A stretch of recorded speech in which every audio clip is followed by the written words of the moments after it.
Hello everyone, welcome to Nagpur academy of scholars. हम basic English grammar के अंदर pronoun का पार्ट 2 देख रहे हैं। यहाँ से हमने इससे पहले पर्सनल प्रोनाउन और एम्फैटिक और रिफ्लेक्सिव प्रोनाउन पढ़ चुके हैं। इसके बाद हमारा फोर्थ टाइप है पॉसेसिव प्रोनाउन। टोटल कितने हैं काइंड्स ऑफ प्रोनाउन? हम 10 टाइप के प्रोनाउंस पढ़ने वाले हैं, जिसमें से फोर्थ नंबर हमारे लिए पॉसेसिव प्रोनाउन। पॉसेसिव प्रोनाउन हमने पर्सनल प्रोनाउन चार्ट के अंदर जो साइड में टेबल बनाया था लास्ट वाले में, उसी के अंदर हमने पढ़ा है पर्सनल ना पॉसेसिव प्रोनाउन। तो पॉसेसिव प्रोनाउन होता क्या है? The pronoun which is used to denote possession और ownership is called possessive pronoun. किसी चीज़ पर ये क्या बताता है? अपना पोजेशन बताता है, कब्जा बताता है, या अपने ऑनरशिप बताता है कि मैं इसका मालिक हूँ, ये बताता है, उसे पॉसेसिव प्रोनाउन कहते हैं। पॉसेसिव प्रोनाउन कौन से होते हैं? ये सब आपने देखा, जैसे माइन, योर, ऐसे करके जो वर्ड्स हैं आपके, जैसे कि हिज, हर्स, ये सब किसके अंदर आते हैं? पॉसेसिव प्रोनाउन के अंदर। जैसे कि आपने अगर उसके अंदर पॉसेसिव के अंदर देखा होगा, हमने लिखा था my, mine, our, ours, your, yours, इस तरह के आपने देखे हैं। his, her, hers, their, theirs। तो यहाँ पर आपको एक चीज़ नोटिस करनी है कि ये जो हमारे पॉसेसिव हैं, तो ये हमारे लिए क्या होते हैं? पॉसेसिव एडजेक्टिव होते हैं। पॉसेसिव एडजेक्टिव होते हैं। और ये क्या हमारा होता है? पॉसेसिव प्रोनाउन होता है। अब इनमें पहचानेंगे आप कैसे कि ये क्यों होते हैं? कि ये वर्ड्स जब भी आपके पास आएंगे, ये वर्ड्स जब भी आपके पास आएंगे, ये वाले, तो हमेशा अपने साथ एक नाउन लगा कर आएंगे। लेकिन हमारा प्रोनाउन क्या होता है? प्रोनाउन वो होता है जो हम नाउन की जगह पर इस्तेमाल करते हैं, इंस्टेड ऑफ नाउन इस्तेमाल करते हैं। तो हमें उसके साथ नाउन की कोई ज़रूरत नहीं है। ये हमेशा अकेले आते हैं और ये हमेशा अपने साथ किसी न किसी नाउन को लेकर आते हैं। जैसे एक एग्जाम्पल ले लीजिए, दिस इज माई पेन। तो यहाँ पर देखिए हमने माय का इस्तेमाल किया, तो उसके साथ एक नाउन आया हुआ है। तो ये जो नाउन साथ में लेकर रहते हैं, ये हमारे लिए क्या कहलाएगा? It is a possessive adjective.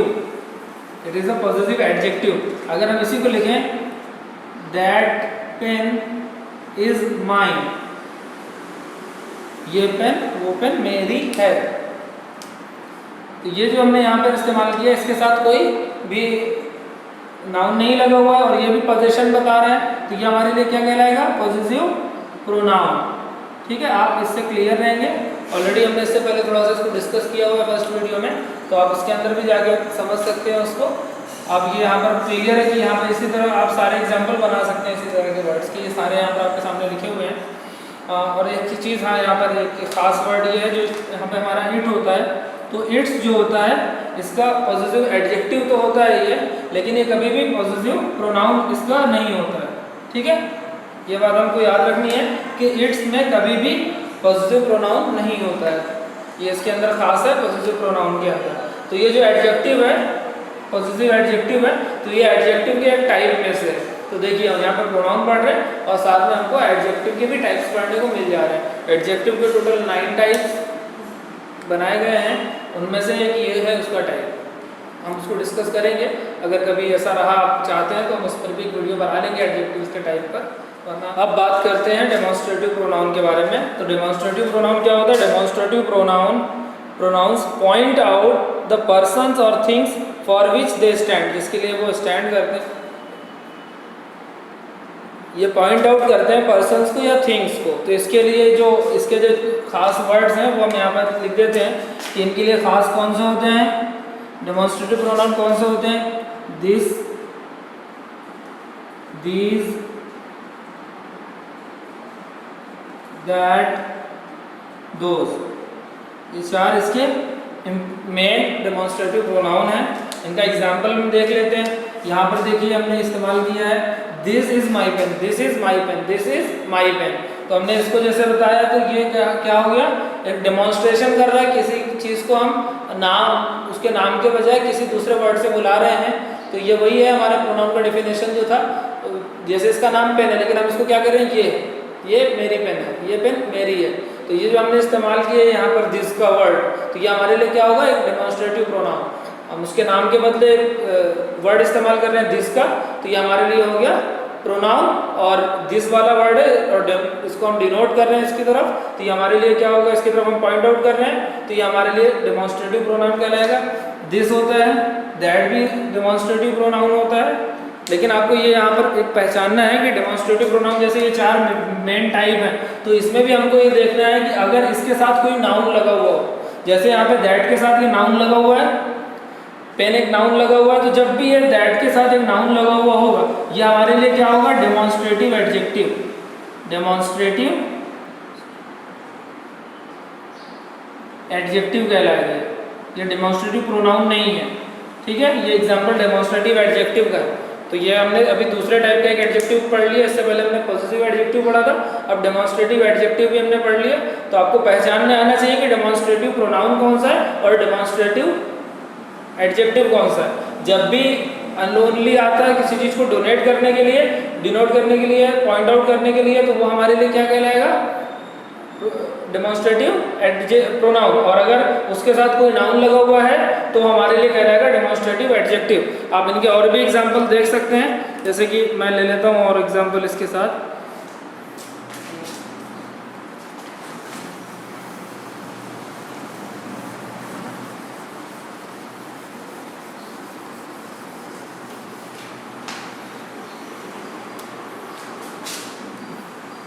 This is a bag. These are apples. That is your pen. Those are good player. ठीक है, ये आपके पास ये जितने भी एग्जाम्पल्स हैं ये सब किस चीज़ के होंगे, डेमोन्स्ट्रेटिव प्रोनाउन के। अगर इन्हीं के साथ आप कोई नाउन लग जाएगा तो हमारे लिए क्या कहलाएंगे, डेमोन्स्ट्रेटिव एडजेक्टिव कहलाएंगे। जैसे कि फ्लावर्स आर रेड, तो ये हमारे लिए क्या कहलाएगा, ये हमारे लिए डेमोन्स्ट्रेटिव एडजेक्टिव कहलाएंगे, क्योंकि हमने इसके साथ एक नाउन का इस्तेमाल किया हुआ है। So you are clear with possessive pronoun and demonstrative pronoun. We will move to next topic. So इनको आप लिख लीजिए, एग्जाम्पल्स भी आप बराबर नोट डाउन कर लीजिए। तो अब हम देखते हैं इंटेरोगेटिव प्रोनाउन की तरफ। तो इंटेरोगेटिव प्रोनाउन कौन से होते हैं, the pronoun which is used to ask a question is called interrogative pronoun. जो भी वर्ड हम क्वेश्चन पूछने के लिए इस्तेमाल करते हैं वो भी किसी नाउन के बदले इस्तेमाल करते हैं। जैसे What is your name? तुम्हारा नाम क्या है। तो हमने तुम्हारे नाम के लिए एक वर्ड इस्तेमाल किया है सवाल पूछने वाले ने, वो है क्या। जैसे कि एक और एग्जांपल ले लें, Who has killed your pet? तुम्हारे पालतू को किसने मारा। तो ये जो हमने हु इस्तेमाल किया तो उस किलर के लिए हमने एक नाम दिया, एक वर्ड दिया है जो उसके नाम के बदले हमने इस्तेमाल कर लिया। तो ये क्वेश्चन का वर्ड जरूर है, लेकिन हम किसके बदले इस्तेमाल कर रहे हैं, उस नाउन के बदले। जो भी चीज़ हम नाउन के बदले इस्तेमाल कर लेंगे वो हमारे लिए वही कहलाएगा प्रोनाउन। ओके, तो यहाँ पर ये जो वर्ड होते हैं ये हमारे लिए क्या डिनोट करते हैं, इंटेरोगेटिव प्रोनाउन को। ये जितने भी क्वेश्चन WH वर्ड्स आप इस्तेमाल करेंगे किसी नाउन के बदले ही इस्तेमाल करते हैं, तो वो नाउन के बदले आप जो वर्ड इस्तेमाल करते हैं इनको इंटेरोगेटिव प्रोनाउन कहते हैं। और बात आती है इसके बाद एक आप चीज़ इसमें और एक आपके लिए एडवांटेज है कि जो इंटेरोगेटिव प्रोनाउन होते हैं अगर इनके साथ कोई नाउन लग जाए, अगर इनके साथ कोई नाउन लगा हुआ हो तो वो हमारे लिए क्या कहलाएगा, फिर से वही बात आएगी कि वो हमारे लिए कहलाएगा इंटेरोगेटिव एडजेक्टिव। तो आपको यहाँ पर भी वही सेम एक कॉन्सेप्ट है। एक ही बात आपको ख्याल रखना है पहचानने के लिए कि अगर उनके साथ कोई नाउन लगा हुआ हो जस्ट, तो वो हमारे लिए एडजेक्टिव्स हो जाएंगे, ना कि प्रोनाउन रहेंगे। एग्जाम्पल के तौर पर हम कुछ ले सकते हैं, what colour do you like. कौन सा कलर तुम्हें पसंद है। Which shirt has you pressed. Okay, तो ये जो एग्जाम्पल है आप यहाँ देख रहे हैं, यहाँ WH वर्ड आया हुआ है, ये WH वर्ड है, ये हमने ये हमारे लिए इंट्रोगेटिव प्रोनाउन होता है, लेकिन इनके साथ जब नाउन लग गया, जब इनके साथ नाउन लग गया तो ये हमारे लिए क्या कहलाएंगे, इंट्रोगेटिव एडजेक्टिव कहलाएंगे, न कि ये हमारे लिए इंट्रोगेटिव प्रोनाउन होंगे। तो आप इनमें क्लियरली पहचान सकते हैं। इसके बाद बात आती है रिलेटिव प्रोनाउन की। रिलेटिव प्रोनाउन क्या होते हैं? The relative pronoun stands instead of a noun and also join sentences. तो ये भी, इसके अंदर भी जो वर्ड्स रहेंगे ना, वो आप देखेंगे कि WH वर्ड्स के टाइप वाले ही रहते हैं, लेकिन इनकी खासियत क्या है कि ये इंटेरोगेटिव सेंटेंस नहीं बनाते, ये इंटेरोगेटिव सेंटेंस नहीं बनाते। फिर ये दूसरा काम क्या करते हैं, सेंटेंसेस को ज्वाइन करते हैं, सेंटेंसेस को ज्वाइन करने के लिए इस्तेमाल होते हैं। तो ये हम इसका एग्जाम्पल देख लेते हैं, अभी आप इससे समझ जाएंगे। एग्जाम्पल,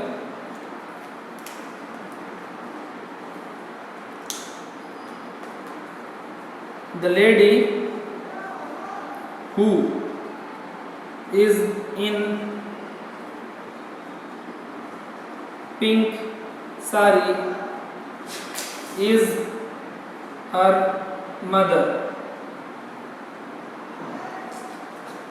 औरत जो गुलाबी साड़ी में है वो उसकी माँ है।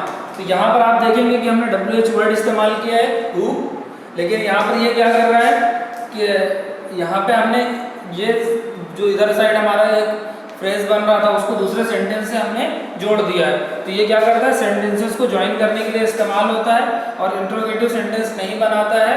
इन चीज़ों को हम कहते हैं रिलेटिव प्रोनाउन। इनके और एग्जाम्पल हम देख सकते हैं। द मिल्क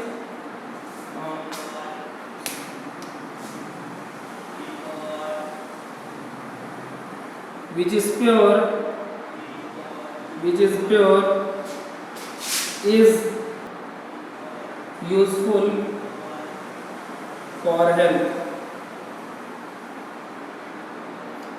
ठीक है, तो अब आप एक सिंगल वर्ड है, आपको पहचानना है यहाँ पे कि ये जैसे एक हु का वर्ड है, तो ये आपके लिए क्या हो सकता है, या एक विच का वर्ड है, तो ये आपके लिए एक इंट्रोगेटिव प्रोनाउन भी हो सकता है, एक ये आपके लिए इंट्रोगेटिव एडजेक्टिव भी हो सकता है, और यही आपके लिए रिलेटिव प्रोनाउन भी हो सकता है। तो आपको पहचानना है कि इंट्रोगेटिव प्रोनाउन कब होगा।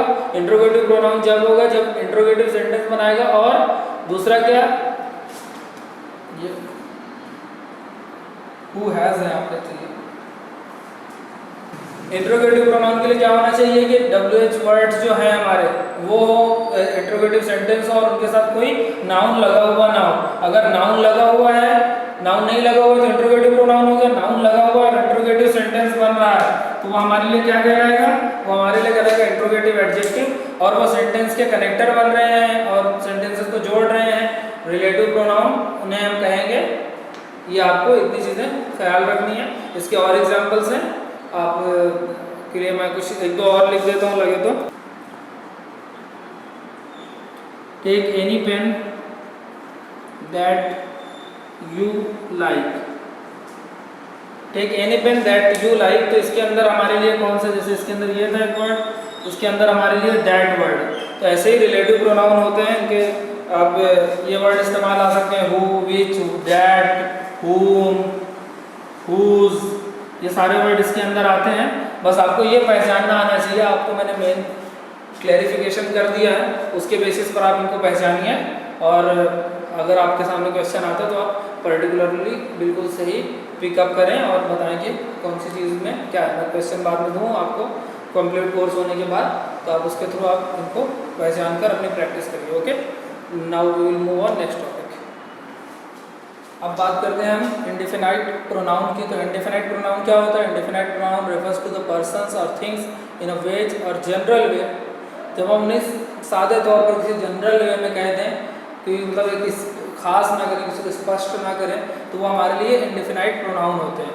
जैसे सम आर इनएक्टिव, कुछ इनएक्टिव हैं। जैसे कि अब हम वीडियो बना रहे हैं आप लोगों के लिए, तो सब लोग नहीं देख रहे हैं, कुछ लोग देख रहे हैं लेकिन पढ़ नहीं रहे हैं, तो उनमें से कुछ इनएक्टिव हैं, तो सम आर इनएक्टिव। इसी तरह कह सकते हैं। ये किसी को पर्टिकुलरली नहीं करते, मतलब अगर 5 लोग हैं तो उनमें से कोई भी हो, एनी वन ऐसे करके जो वर्ड्स होते हैं ये हमारे लिए सब वही कहलाते हैं। Some are inactive, anybody can do this, कोई भी इसको कर सकता है। All are gentle, none of this is necessary. तो अब यहाँ पर भी हमारे पास वही वाली एक बात आएगी कि इंडेफिनाइट प्रोनाउन जो होते हैं उनके भी बाद हेल्पिंग वर्ब अगर आ रही है डायरेक्ट, तो ये सब हमारे लिए क्या कहलाएंगे? ये हमारे लिए क्या है? इंडेफिनाइट प्रोनाउन है। लेकिन अगर यही इनके साथ क्या हो जाए कि ये ऑल वर्ड या एनी वर्ड के साथ कोई नाउन लग जाए, ये नाउन है दोनों, अगर इनके साथ नाउन लग जाए तो ये हमारे लिए इंडेफिनाइट प्रोनाउन नहीं रहेंगे, ये वाले हमारे लिए हो जाएंगे क्या? Indefinite adjective. इंडेफिनाइट एडजेक्टिव कहलाएंगे, हमारे लिए इंडेफिनाइट प्रोनाउन नहीं होंगे ये। इसके बाद एक टाइप आता है डिस्ट्रीब्यूटिव प्रोनाउन। नाम से ही पता चल रहा है कि हमने काम को डिस्ट्रीब्यूट कर दिया है, ठीक है। When each, either and neither are used in a pronouns they are called distributive pronoun. Each of the boys is laborious, either of two pen will do. तो ये जो हमारे पास हैं इनमें आप देख रहे हैं कि इनके बाद डायरेक्ट हेल्पिंग वर्ब आ रही है, तो ये हमारे सारे कौन होंगे? डिस्ट्रीब्यूटिव प्रोनाउन होंगे। और अगर इसमें एवरीवन ऐसे वर्ड भी आ सकते हैं, इसमें आप देख लीजिए कौन सा है? ईच ऑफ द बॉयज, ये ईच वर्ड हो गया, ये आइदर, ये neither of two, ten, everyone, one another, ये सारे वर्ड हमारे लिए क्या कहलाएंगे? डिस्ट्रीब्यूटिव प्रोनाउन कहलाएंगे। यानी कि जो मेहनत करने वाला काम था या मेहनत थी होने की क्वालिटी थी वो कैसे हुई कि वो हर एक बच्चे में, तो हमारा जो प्रोनाउन है वो डिस्ट्रीब्यूटिव है। आइदर ऑफ टू पेन, दोनों में से कोई भी एक पेन काम कर जाएगा, तो आइदर ऑफ टू पेन में हमने आइदर जो वर्ड इस्तेमाल किया है, दोनों में से कोई एक भी कर जाएगा, तो प्रोनाउन है उन दोनों में से किसी भी एक पेन के लिए है। इस तरह ही अगर आप ध्यान दें, 5 friends like one another, everyone of you can do this work, तो यहाँ पर ये सारे कौन के होंगे हमारे लिए? ये सारे के सारे हमारे लिए होंगे डिस्ट्रीब्यूटिव प्रोनाउन। लेकिन अगर इन्हीं वर्ड्स के बाद ईच, आइदर, नाइदर, एवरी के बाद अगर हमारे साथ सीधा कोई नाउन जुड़ जाएगा तो ये हमारे लिए क्या कहलाएंगे? फिर से हमारे लिए हो जाएंगे डिस्ट्रीब्यूटिव एडजेक्टिव। एडजेक्टिव का आधा कोर्स हम इसमें ही पढ़ ले रहे हैं ना, अच्छा हो जाएगा। इनको हम दे देते हैं, क्या होंगे ये हमारे लिए? Indefinite adjective. तो क्या होगा? इसके साथ क्या लगा? ये यहाँ पे एक नाउन लग गया, यहाँ पर क्या हुआ? नाइदर है, नाइदर के साथ यहाँ पर क्या लग गया? एक नाउन लग गया। तो जब भी नाउन आ जाएगा ये हमारे लिए क्या हो जाएंगे? ये हमारे लिए हो जाएंगे इंडेफिनाइट एडजेक्टिव। ओके, तो इसमें और वर्ड्स इस तरह के आ सकते हैं, ये सारे वर्ड्स जो यहाँ पर लिखे हुए कुछ और वर्ड्स भी इस तरह के आ सकते हैं, ये सारे हमारे लिए इंडेफिनाइट प्रोनाउन कहलाएंगे। हम वीडियो को वैसे पॉज करके लिख दे रहे हैं इसलिए कि हमारा वीडियो का जो लेंथ है वो कम है।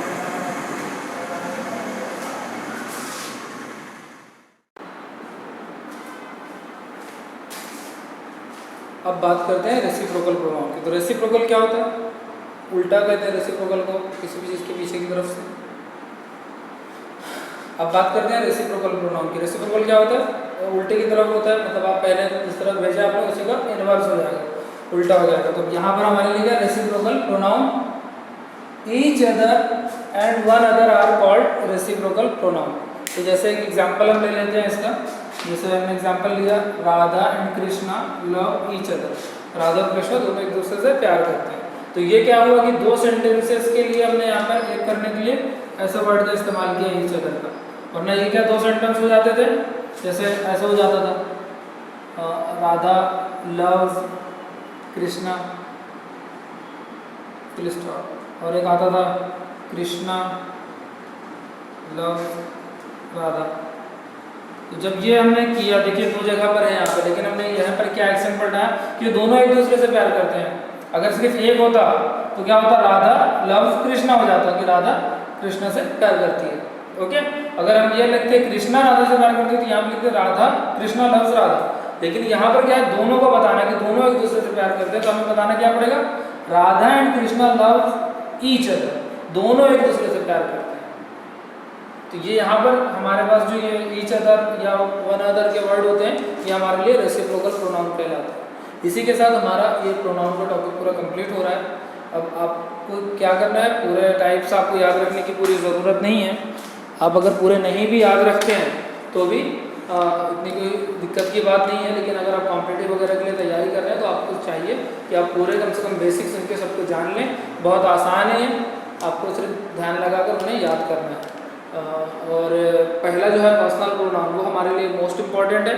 आप इसको कम्प्लीटली याद रखें। उसका प्रोनाउन चार्ट जो मैंने बनाकर दिया था वो आपको याद रखना है, वो हमारे आगे ग्रामर के अंदर काम आने वाला है। तो आपको क्या पूरे याद है जो हमने मतलब अभी तक पढ़ा है, नाम तक याद है या नहीं? आपको पूरे याद करना है। तो कौन कौन से हमने पढ़ लिए, नाम याद है आपको? सबसे पहले हमने क्या पढ़ा था? Personal pronoun. फिर क्या पढ़ा है दूसरा, याद है कुछ? रिफ्लेक्सिव नाम था क्या? Reflexive pronoun. और उसके बाद कौन सा था?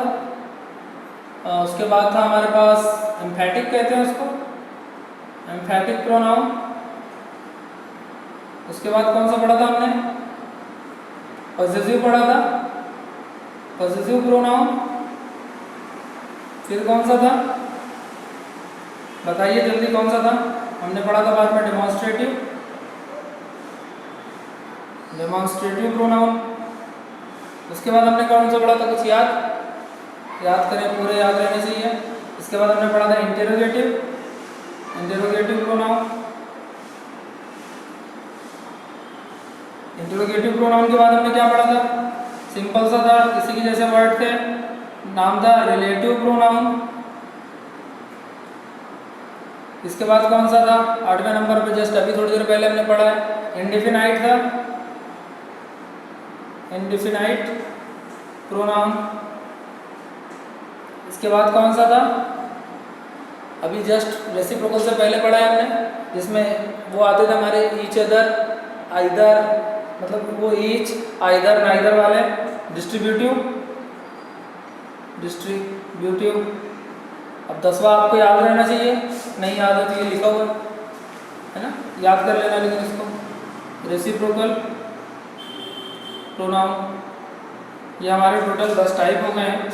ब्रीफ में अगर आप जानना चाहें तो पर्सनल प्रोनाउन क्या होते हैं, जो हमारे I, we, you, he, she, it, they, ये वाले जो वर्ड होते हैं ये इनके लिए इस्तेमाल होता है। रिफ्लेक्सिव प्रोनाउन कौन से होते हैं? जिनमें सेल्फ या सेल्फ लगे होते हैं, self, yourself, myself, ourself, himself, herself, ऐसे वर्ड जो होते हैं ये सब रिफ्लेक्सिव और एम्फैटिक प्रोनाउन के अंदर आते हैं। तो रिफ्लेक्सिव प्रोनाउन में ये वाले वर्ड जो होते हैं, जैसे कि हिम सेल्फ हो गया, देम सेल्वेज हो गया, देम सेल्फ, तो ये देम सेल्फ और हिम सेल्फ जैसे जो वर्ड हैं ये कब आएंगे? सेंटेंस के आखिरी की तरफ, मतलब वर्ब के बाद आएंगे रिफ्लेक्सिव प्रोनाउन में। एम्फैटिक प्रोनाउन में सब्जेक्ट के बाद डायरेक्ट एम्फैटिक प्रोनाउन आ जाएगा। इसमें खुद पर ही बताना रहता है, खुद के ऊपर ही उसने एक्शन खुद से ही जो किया है वो उसने खुद की वजह से हुआ है। पॉसेसिव प्रोनाउन में क्या होता है? जिसमें हम अपने आप में किसी चीज़ का पोजेशन या उस पर अपना पावर बताते हैं, ऑनरशिप बताते हैं। जैसे इसके अंदर आते हैं माइन, योर्स, ऑर्स, ऐसे करके जो वर्ड्स हैं वो। और माय वगैरह जो है वो इसके अंदर पॉसेसिव प्रोनाउन नहीं है, वो पॉसेसिव एडजेक्टिव होते हैं, माय, योर, आवर, ऐसे करके जो वर्ड। डेमोन्स्ट्रेटिव के अंदर कौन से आते हैं? जो हम किसी चीज़ को बताने के लिए इस्तेमाल करते हैं, डिनोट करते हैं, जैसे this, that, these, those, etcetera. Interrogative के अंदर कौन से आते हैं? इंटरोगेटिव के अंदर हमारे आते हैं ई, जो WH वर्ड होते हैं, व्हाट, व्हिच, हु, ऐसे वर्ड। और इंटरोगेटिव सेंटेंस होता है और इनके साथ कोई भी नाउन जुड़ा हुआ नहीं रहेगा। नाउन जुड़ा हुआ होगा तो क्या हो जाएगा? इंटरोगेटिव ऑब्जेक्टिव हो जाएगा। रिलेटिव प्रोनाउन के अंदर कौन से रहते हैं? यही रहते हैं, व्हाट, व्हिच, मतलब ऐसा नहीं है सिर्फ WH वर्ड रहेंगे, दूसरे भी रह सकते हैं, जैसे कि दैट वगैरह हो गया। तो ये सारे वर्ड, हु हो गया इसके अंदर एक। लेकिन इनके अंदर क्या होगा? ये इंटरोगेटिव सेंटेंस नहीं बनाएंगे, दो सेंटेंस को या दो फ्रेजेस को जोड़ने के लिए इनका इस्तेमाल होता है। इंडेफिनाइट के अंदर कौन से होते हैं? इंडेफिनाइट के अंदर हमारा ये वाले ऑल, नन, सम, एनीबडी, समबडी, नोबडी, ऐसे करके जो वर्ड रहते हैं ये सारे इंडेफिनाइट के अंदर आते हैं। और डिस्ट्रीब्यूटिव के अंदर कौन से आते हैं? ईच, आइदर, नाइदर, ये वाले आते हैं। लेकिन एक बात आपको इसमें खास ख्याल रखनी है कि डिस्ट्रीब्यूटिव प्रोनाउन जो भी हमारे होते हैं, डिस्ट्रीब्यूटिव प्रोनाउन जो भी हमारे होते हैं ना, हमेशा सिंगुलर वर्ब इस्तेमाल करते हैं। कौन से? सिंगुलर वर्ब, यानी हेल्पिंग वर्ब इनके साथ हमेशा सिंगल लगे। और अगर इन्हीं वर्ड के साथ कोई नाउन आ जाता है, ईस्ट फ्लावर ऐसे करके जो एग्जांपल मैंने दिया था, तो वो क्या होंगे? डिस्ट्रीब्यूटिव एडजेक्टिव हो जाएंगे। तो डिस्ट्रीब्यूटिव प्रोनाउन के लिए ये वर्ड आते हैं, लेकिन इनके साथ कोई नाउन जुड़ा हुआ नहीं होना चाहिए। रेसिप्रोकल प्रोनाउन अभी हमने देखा कि ईच अदर, वन अदर जैसे वर्ड आएंगे तो वो हमारे लिए क्या कहलाएंगे? रेसिप्रोकल प्रोनाउन कहलाएंगे, जिसमें एक्शन जो है दोनों सब्जेक्ट पर एक ही होगा, रिवर्स हो जाएगा, पूरा दोनों तरफ पलट जाएगा, ऐसा होता है। ठीक है, अब इसमें आपको कोई चीज़ एक ध्यान ये रखनी है कि ये जो हमारा सेक्शन है, ये दोनों क्या होते हैं? स्पेशल होते हैं। इनके साथ ये कभी भी सब्जेक्ट नहीं बन सकते, बाकी सारे सब्जेक्ट बन सकते हैं, ये कभी सीधा लिख देते हैं can't be subject, can't be subject of any verb, can't be subject of any verb, ये किसी भी वर्ब का सब्जेक्ट नहीं हो सकते। माई सेल्फ, योर सेल्फ ऐसे करके जो वर्ड होते हैं। इसके बाद एक और क्या मैंने बोला है कि ये वाले जो हमारे होते हैं ये हमेशा सिंगुलर ही होते हैं। डिस्ट्रीब्यूटिव प्रोनाउन हमेशा हमारे पास क्या होंगे? सिंगुलर वर्ब ही इस्तेमाल करेंगे। ये बेसिक हो गया है, इसको भी आप थोड़ा सा साफ सुथरा करके लिख लीजिएगा, एक ही जगह पर आपको सारी चीज़ें याद आ जाएंगी। ये सब चीज़ें हो गई प्रोनाउन के बारे में। बेसिक इंग्लिश ग्रामर का जो हमारा सीरीज़ 1 है ये कंप्लीट होते आ रहा है। इसके बाद हम वर्ब्स पढ़ेंगे और वर्ब्स के बाद फिर हम सीरीज़ 2 शुरू करेंगे। उसके अंदर दूसरे जो बेसिक ग्रामर के पार्ट हैं, टेंस वगैरह, उसको शुरू करेंगे। अगर आप चाहते हैं कि पार्ट्स ऑफ स्पीच के अंदर और भी बनाए जाएँ वीडियोज़, जो बाकी के पार्ट्स ऑफ स्पीच हैं 8 में से जिसमें हमने नाउन और प्रोनाउन कर लिया है, अभी आने वाली क्लास में वर्ब कर लेंगे। एडजेक्टिव्स तो हमने कर ही लिया, इनमें एडजेक्टिव पॉजिटिव एडजेक्टिव होता है, डेमोन्स्ट्रेट अपना इंटरोगेटिव ऑब्जेक्टिव होता है, डेमोन्स्ट्रेटिव का भी ऑब्जेक्टिव होता है और रिलेटिव का नहीं होता, इंडेफिनाइट का होता है और डिस्ट्रीब्यूटिव का होता है। तो 2, 3, 5 तो हमने पढ़ लिए, तो उसमें थोड़े से ही बचते हैं एडजेक्टिव ऑफ नंबर्स वगैरह जो हैं, तो वो चीज़ें हमको पढ़ना है तो हम कर सकते हैं उस पर भी क्लास, लेकिन हम यहीं पर अभी रुक रहे हैं। अगर आप चाहते हैं कि पार्ट्स ऑफ स्पीच पर, बाकी के पार्ट्स ऑफ स्पीच पर भी कंप्लीट एक वीडियो बनाई जाए, तो आप हमसे बताइए, हम उनको भी बना लेंगे। तो फर्स्ट ऑफ ऑल आप इतना कंप्लीट कीजिए, हम कोशिश करेंगे कि नेक्स्ट वाले क्लास में वर्ब्स के ऊपर बात करें। Thank you very much, keep watching, keep learning, thank you.